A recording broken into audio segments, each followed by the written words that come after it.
今日はですね、ベーシストの、雑談ということで、僕がね、おすすめするちょっとアルバムをね紹介してみようかなと思うんですけど、ベーシストにもおすすめできるっていうアルバムで、ベースもかっこいいし、僕は本当にこのアルバムがすごく好きで何回もね、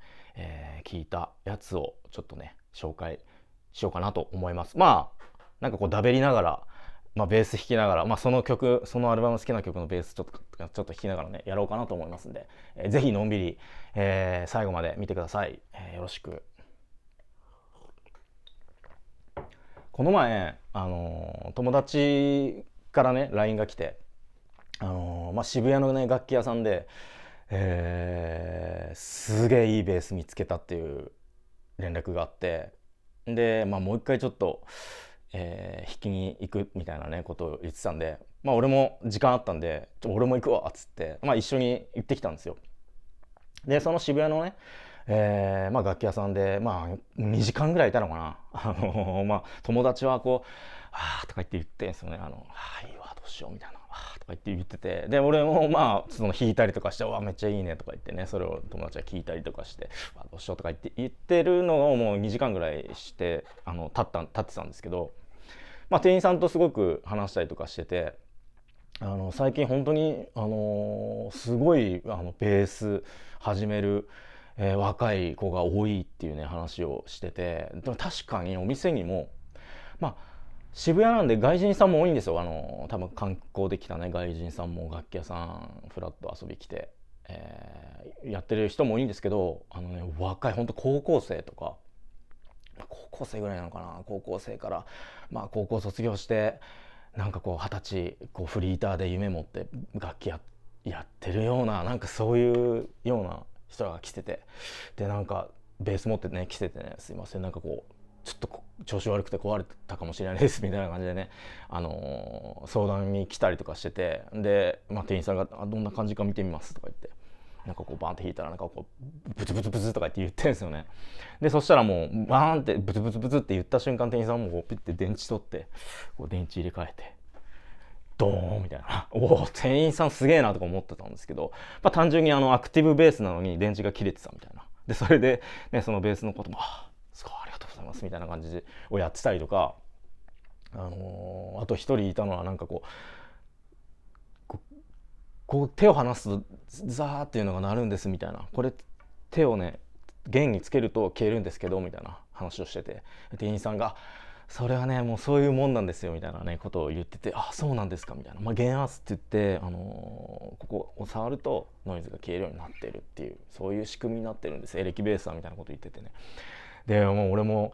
ねめっちゃ初々しいなと思って、で店員さんに「いやめっちゃ初々しいっすね」とか言ってたら「いやいいよね」とか言って、最近すごい本当に楽器始める人が、一時期はねまたコロナの時も結構ねいたと思うんですけど、やっぱりこうまたねフェスとかいろんなこうライブも始まって、本当に若いかっこいいバンドめっちゃいるし、あとアニメとかのねアニメもすごいバンドの系のアニメも多いし、で俺みたいにこういうふうにYouTube でね、僕のチャンネルは結構どっちかっていうと若い始めたばっかりの人っていうのも割とこうコアな人が多い気がするんですけど、YouTube とかで発信してるベーシストも多いし、俺もやってみようかなみたいな感じで、ね、始める若いベーシストが男女問わずいて、ですげえいいなと思って、なんか俺もこういう人たちにもちょっと動画をなんかこう自分がやってきたことをねちょっと届けてえなみたいな感じで思ったんで、今日はねちょっとぜひ聴いてほしいなっていうアルバムをねちょっと紹介しようかなと思います。なんかね好きな音楽をね聴けばいいんですけど、ただなんかこういろんな若いうちにねいろんな音楽に触れて、なんかこうそれを肥やしにしていくことによって自分のスタイルがこう複雑化していくというか、なんかこうできていくというか、なんかそれは結構大事なのかなと思うんですよね。すごくいいもんなのに知らずに終わってしまうっていうのが一番なんかこう残念なんで、今日は精一杯あんまりこう趣味に偏らずね、ベースもいいし音楽的にもむちゃくちゃかっこいいなっていうアルバムをねちょっと紹介しようかなと思います。でぜひ僕のチャンネルを見てる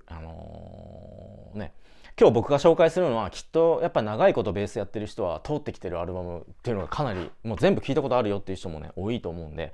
逆にコメントで教えてくれたら嬉しいですね。助かりますね。このアルバムすごく自分のベース人生にとって避けて通れないめっちゃ肥やしになってるっていうねアルバムがあったらぜひコメントで教えてください。他のパートもねギタリストとかドラマーが僕のチャンネル見てくれてたら、その人から見たこれベースいいよねっていうアルバムがあったらぜひコメント、お待ちしてます。俺もちょっと聞こうかなと思います。じゃあちょっと早速ね早速じゃない早速、紹介していこうかなと思うんですけど、まず1枚目これダフトパンク、ランダムアクセスメモリーズ。これはねもうぜひ聞いたことない方は聞いてほしいんですけど、これグラミーも取っててもう超有名なアルバムなんですけど、10年前のアルバムですね。グラミー賞もう5部門受賞したらしいんですけど、これはねベースはねネイザン・イーストが弾いてて、すごいんですよ。もうベースもめっちゃかっこいいし、で全曲すごいかっこいい曲ばっかだし、で特にやっぱり一番推し曲っていうとやっぱりね、ゲットラッキーですね。でこれ実は僕2週間前ぐらいに、ディスコ曲のねメドレーをね、ちょっと自分の YouTube にちょっと勝手にねこういろいろくっつけてアップしてるんですけど、その中の曲で一番難しかったんですよ。この曲がもうコピーするのは無理だと思って割と自分なりにそれっぽく弾いてるのがこれで、他の曲はね割とね原曲っぽくコピーできたんですけど、この曲はちょっとコピー無理だなと思って、ゲットラッキーはそれっぽく弾いて、でもミスってこれを 5曲目に持ってきてたんで、一番最後まで行ってミスってまた一番初めから弾き直しみたいな感じでねぶっ続けで弾いて撮りたかったんで、何回かもうそのゲットラッキーまで行ったのにゲットラッキーでダメだってなって撮り直したぐらい、もうなんで5曲目にしたんだろうっていう、感じの曲なんですけど、これネイザン・イーストね、これぜひ聴いてみてほしいです。でもこれ本当にねアルバム全体的に通してすごくかっこよくて、1曲目とかもうこんな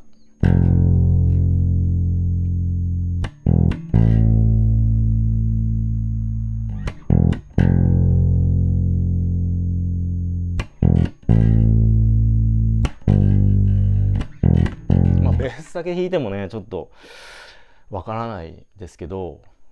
スタラッタッツタンタスタラッツタラッタッツタンってギターのカッティングがあってこうっていうねもううわ始まったーっていう感じの曲が1曲目にあって、であとね僕がすごくこの曲大好きっていうのが3曲目の、ジョルジオ・バイ・モルダーっていう曲。この曲ねなんか初めて聞いた時になんかの感じに似てる、これめっちゃ好きって思ったんですよ。でそれがなんかなと思って調べたら僕一時期なんかマフィア映画にハマってて、ドラッグカルテルとかマフィアとかねギャング映画にめちゃくちゃハマってた時期があって、でその中にねスカーフェイスってアルバムじゃない映画があるんですよ。でそれのサントラもあるんですけど、そのスカーフェイスの映画の冒頭のオープニングに流れる曲がめちゃくちゃかっこよくて、すごい鳥肌立ったんですよね。もうその映画のその絵面と音楽ですげえ鳥肌立って、もう多分僕映画の中で一番好きなオープニングがスカーフェイスなんですけど、でそれのね音楽作ってる人がこのジョルジオ・バイ・モルダーっていう人なんですよ。イタリアの、作曲家だったりする人なんですけど、いろんな映画音楽にもね、の曲も作ってる人で、その人とねがフューチャリングされてる曲なんですよ、ジョルジオ・バイ・モルダーっていうダフトパンクと。だからそのスカーフェイスの感じにすごく似てて、何この曲めっちゃかっこいいなと思って、で聴いてたらネイザン・イーストのベースソロが入ってるんですよ。最後の最後にねこううわーって上げてネイザン・イーストのベースソロが入ってるんですけど、で、僕自身ベースソロってあんま好きじゃないし、好きじゃないっていうか苦手なんですよね、ベースソロが。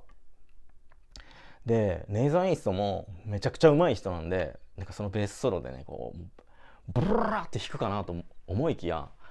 もうルートだけ弾いてるんですよ。こ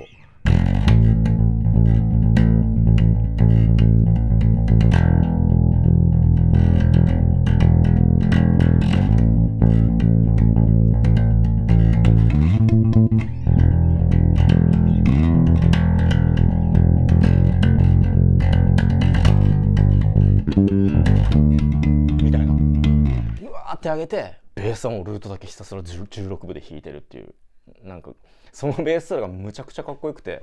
あ、ベースやんと思って、ベースソロこれでいいなと思って、だからなんかこう次ベースソロとか回ってきたらもうルートだけで一回ねグルーブしてみようかなと思ってるんですけど、曲自体はねこう本当に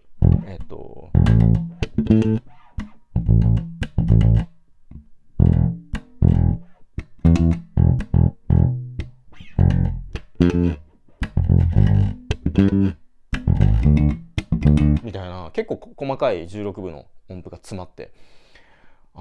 すごくファンキーなんですけど、最後もルートでゴリ押すってねベースソロ、ネイザー・イーストすげえなって思いました。そんなね感じのアルバムで、これはね全曲ね、すごく、ベースも曲も聴きどころがあるアルバムだと思うんで、ぜひ、聴いたことない方はね聴いてみてください。はい、じゃあ1枚目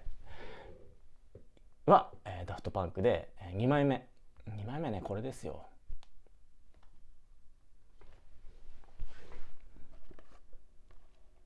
ジョン・メイヤー、ルーム・フォー・スクエアーズ。もうギタリストが、ね、好きなギタリスト、ジョン・メイヤーのこと好きなギタリストめっちゃいると思うんで、ギタリストがやっぱ聴くアルバムだと思うんですけど、僕ねジョン・メイヤーと一緒にやってるベーシストみんな好きで、ショーン・ハーレーとか、ピノ・パラディーノとかで、このアルバムは、デビッド・ラブリエルが弾いてると思うんですけど、このねデビッド・ラブリエルのプレイもねもうすごく最高にかっこよくて、推し曲を弾くとしたら、やっぱノーサッチシングだと思うんですけど、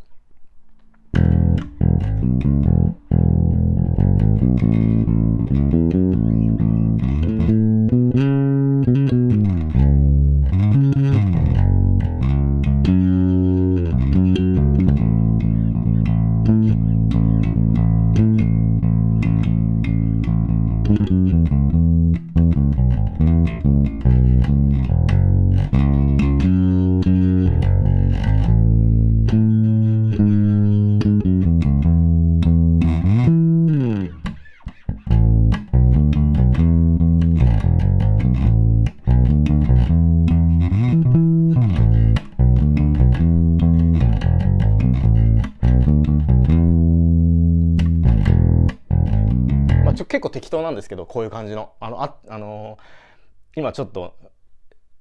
多分原曲のコード進行と違ったかもしれないですけど、こういう感じのね曲で、ベースがすごくかっこよくて、で何よりもねこのアルバムはね、僕の中で音がいいアルバムとしてなんか自分の基準になってるんですよね。自分の中で音がいいとはこういうアルバムのことを言うんじゃないかなっていうすごく好きな音で、ミックスがいい、トリ音とミックスがすごく良くて、これしかも友達のね知り合いのドラマーもなんかドラムの先輩からなんかお前いい音知りたいんだったらジョン・メイヤーのファースト聞いた方がいいよっていうふうに言われて聞いたアルバムっていう話を聞いて、なんかそのパートとか関係なくこれもうアルバム通してすごくミックスが良くて楽器の音がめちゃくちゃ良くて、そういうアルバムなんで自分の中の物差しになってるアルバムでもあるんですよね。で曲もすごい良くて、個人的には3x5 とか一番好きな曲ジョン・メイヤーの中で一番好きな曲なんですけど、このアルバムに入ってるし、Your Body is the Wonderland とかもいいっすよね。タイトルすごいなと思うんですけど、すごいいい曲ね。ネオンとかも名曲も入ってるし、このアルバム聞いたことない方は、ぜひね、聞いてみてください。俺はもう聴きまくりましたねこのアルバムは。はい、じゃあ、3枚目いきます。3枚目は、意外と本当に名盤って言われてるやつちょっと紹介しようかなと思うんですけど、はい、キャロル・キングのタペストリー。これはもう名盤ですよ。なんか、下手したらお前この曲聞いたことねえのかって、お前ダメだなって言われるアルバムの1枚、先輩から言われるアルバムだと思うんですけど、別にそんなんいいやんって思うけどね。キャロル・キングのタペストリーはもう本当に、特にシンガーソングライターとか、歌ってる人、曲作ってる人はやっぱ結構聴いてるアルバムなんじゃないかなと思うんですけど、でボーカルセッションとかでもね、キャロル・キングの曲って結構やったりもあるし、だからいわゆるスタンダードの曲になってる名盤なんですけど、これもね、ベースめっちゃいいんですよ、このアルバム。もちろん曲もいいんですけど、なんか演奏がすごく良くて、でなんか1個推し曲何かなって選ぶとしたら、やっぱ超ベタなんですけど、夕方フレンドかな。本当にいろんな人がねカバーして、いろんなアレンジでねできる曲だと思うんですけど、夕方フレンド、このキャロル・キングの原盤に入ってる夕方フレンドは、1番はね丸々ピアノとベースと歌だけなんですよ。こうなんかこう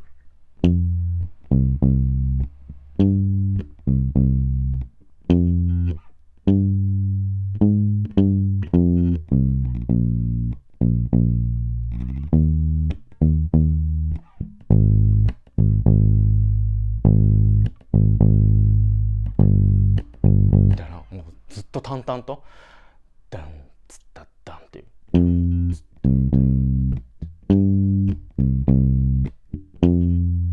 だからドラムも入ってないから、こうベースがリズム作ってるってね、ドンダンツッタッダンツッダン、だからすごくいわゆるほんとベースのベーシックなベースのパターンで、2番からなんかこうパーカッションとか入ってきて、こうストリングスとか入ってきて、こうだんだん盛り上がっていくんですけど、なんかねそのアレンジがすごく好きで、な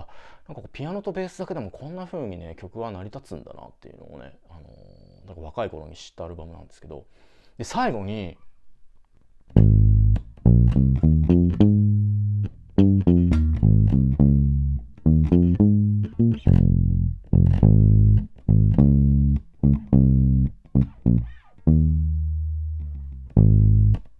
みたいな感じのフレーズが入る、ベースがいきなり歌う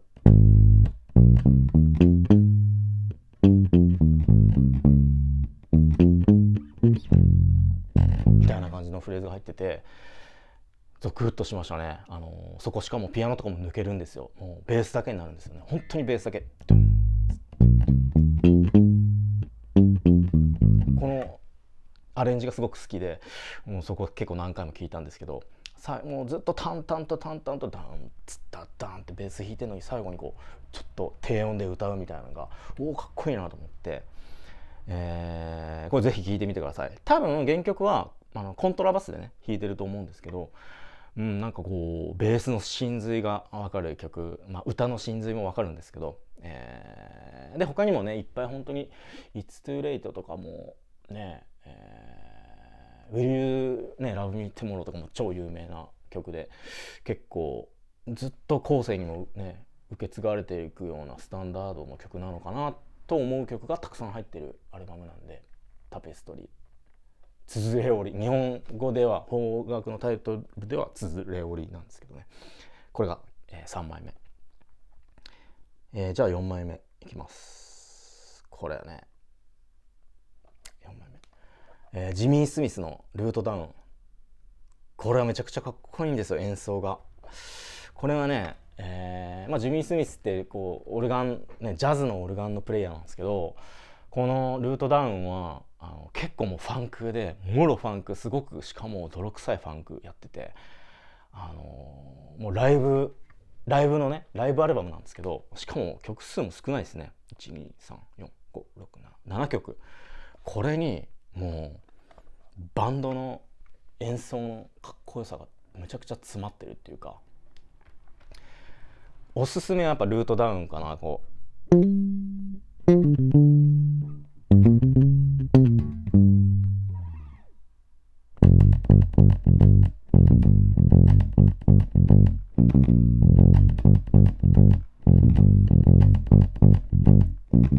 っていうベースから始まる曲なんですけど、で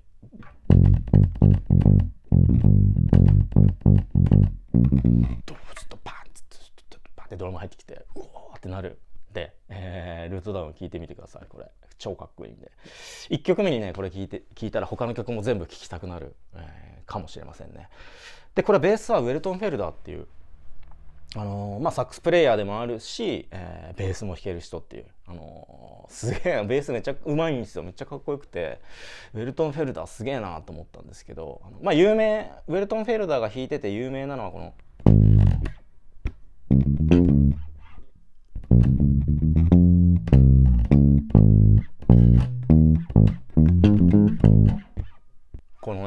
ジャクソン5の I Want You Back だと思うんですけど、このベースラインはねウェルトン・フェルダーが弾いてるっていう風に、噂されてる、フレーズですけど、それを弾いた人が弾いてるっていうね、プレベ弾いててめっちゃかっこいい。もうプレベのすごくいい音が聴けるアルバムだと思います。ジミー・スミスのルートダウン。はい、じゃあ4枚目紹介しました。じゃあ5枚目、じゃあ最後ねいきます。最後ちょっと意外かもしれないんですけど、ラッシュのパーマネントウェーブス、これおすすめです。僕これは本当に多分ね19とか20歳ぐらいの頃ラッシュにすごいハマってて、すごい聴いてた頃があるんですけど、なんかこう今聴くとまたかっこいいんですよ。すごいなんかね、言い方は悪いんですけど、ちょっとなんかダサい感じがあって、なんていうの分かりますかね。僕がなんか2000年代の初めの頃ってなんかこう80年代の感じの音楽とかすごいダサいなって思ってた時期があるんですけど、なんかケミカルウォッシュのジーンズとか。でも今ねこう一周してすげえかっこいいじゃないですか。流行ってるじゃないですか。もういわゆる80年代の音像がゲートリバーブかかったドラムとか、ちょっとディスコっぽいリズムとかでパッと聞いたらなんかやっぱダサい感じがあるんですけど、でもやっぱ今聞くとすごいかっこよくて、で特に僕はこの1曲目と2曲目がもうその2曲がすごく好きで、もうそれをねもう何回もねその1曲目と2曲目を何回聴いたことかっていう、曲なんですけど、1曲目はねスピリット・オブ・レディオっつって、これ超有名な曲なんですけど、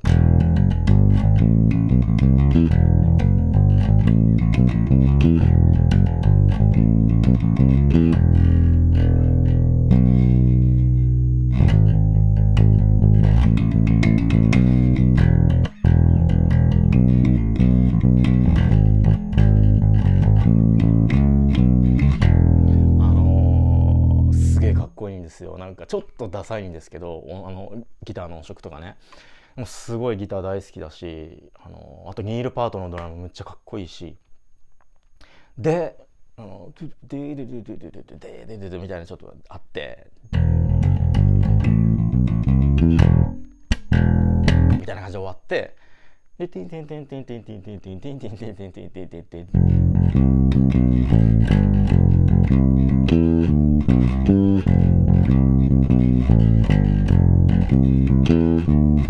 ていうリフの曲があって、このフリーウェイルって曲なんですけど、もうそこのねつながりとか、もう丸々1曲目と2曲目のそのセットがもう超僕の中で数名になってて、そこがもうなんかよしちょっとやっぱラッシュ聴きてってなった時、その2曲をねこうループするんですよ。だからねアルバムもこれ結構ラッシュいろいろ聴いたんですけど、このね7枚目の、このアルバムが大好きで、聞いたことない方はねぜひ聴いてみてください。もう日本ではねあんまりラッシュって僕の周りで聴いてる人あんま見たことないんですけど、もうやっぱ本国アメリカだともう超国民的バンドみたいで、ジャーニーとかねラッシュとかってやっぱね聞くとねかっこいいし、なんか生で見てみたいなっていうふうに思うね。ニール・パートね亡くなっちゃったからあれなんですけど、ラッシュはね、やっぱいいっすね。ゲディ・リー最高っすね。ゲディ・リーやっぱ最高っす。そんな感じかな。今日、5枚、紹介しました。初めに言ったように、これ以外にもねその僕のチャンネル見てくれてる方がね、これいいよっていうのあったらぜひねコメントで、教えてくれたら、嬉しいです。まあね、なんかね、本当に音楽ってね、好きなのを聴けばいいと思うんですけど、若い時って本当にいろんなやっぱもう吸収するし、それがね肥やしになっていくと思うんで、なんかのねちょっと参考に、ちょっとベースに迷った時とかにね、なんかそうや、なんか紹介しとったなと思って聞いてみるかみたいな感じでね、聞いてもらえたら、ちょっと僕の中で嬉しいかもしれないんで、動画撮った意味があったなっていうふうに、ね、思うんで、ぜひ何かの参考にしてくれたら、ありがたいです。そんな感じで、また、何かね楽しいことがあったらアップしようかなと思いますんで、引き続きよろしくお願いします。じゃあ